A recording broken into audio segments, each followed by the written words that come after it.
فإن آمنوا بمثل ما آمنتم به فقد اهتدوا وإن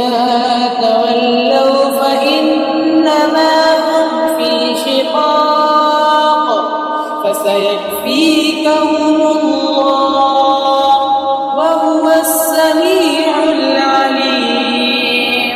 اگر یہ لوگ بھی اسی طرح ایمان لے آئے جیسے تم ایمان لائے ہو تو یہ سیدھی راہ پر آ جائیں گے، اور اگر یہ منہ موڑ لیں تو در حقیقت وہ دشمنی میں پڑ گئے ہیں۔ اب اللہ تمہاری حمایت میں عنقریب ان سے نمٹ لے گا، اور وہ ہر بات سننے والا اور ہر بات جاننے والا ہے۔ معزز سامعین، صحابہ کرام رضی اللہ عنہم اجمعین نبی صلی اللہ علیہ وسلم کی دعوت کے وارث اور اللہ تعالیٰ کے رنگ میں رنگے ہوئے تھے، جس وجہ سے ان کے ایمان کو ایمان کی کسوٹی قرار دیا گیا ہے۔ ان کی مثال دے کر سمجھایا گیا کہ اگر تم بھی اسی طرح ایمان لاؤ گے جس طرح صحابہ ایمان لے آئے تو تم ہدایت یافتہ ہو جاؤ گے۔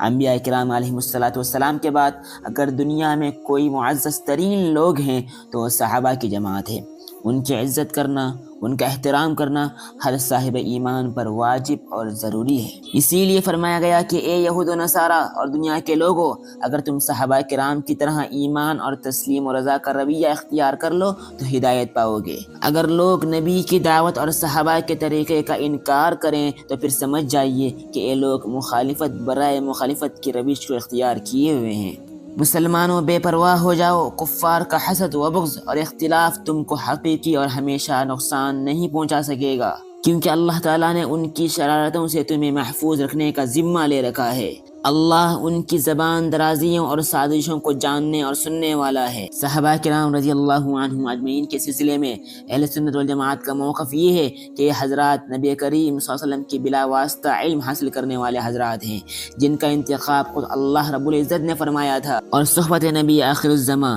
سیدنا محمد صلی اللہ علیہ وسلم کی برکت سے انہیں رضی اللہ عنہم ورضوا عنہ کا تمغہ امتیاز نصیب ہوا ہے۔ لہٰذا ان حضرات سے بشری تقاضوں کی بنا پر جو کچھ چوک ہوئی ان پر تبصرہ کرنے کا کسی کو حق نہیں، ان کا اور اللہ رب العزت کا معاملہ ہے، لہٰذا اس قسم کے مباحث سے بچنا چاہیے اور اپنی آخرت کی منزل کو سنوارنے کی جستجو میں لگ کر اللہ رب العزت کی خوشنودی کے حصول میں سرگردہ رہنا چاہیے۔ نبی کریم صلی اللہ علیہ وسلم کا ارشاد ہے، جب میرے اصحاب کا یعنی ان کے باہمی اختلاف وغیرہ کا ذکر چھڑے تو بعد آ جاؤ، اور جب ستاروں کا ذکر چھڑے تو بعد آ جاؤ، اور جب تقدیر کا ذکر چھڑے تو رک جاؤ، یعنی اس میں زیادہ غور و خوض اور بحث و مباحثہ نہ کرو۔ صحابہ کرام جن کے فضائل قرآن میں اور خود نبی کریم صلی اللہ علیہ وسلم نے اپنی زبان مبارک سے بیان کیے ہیں،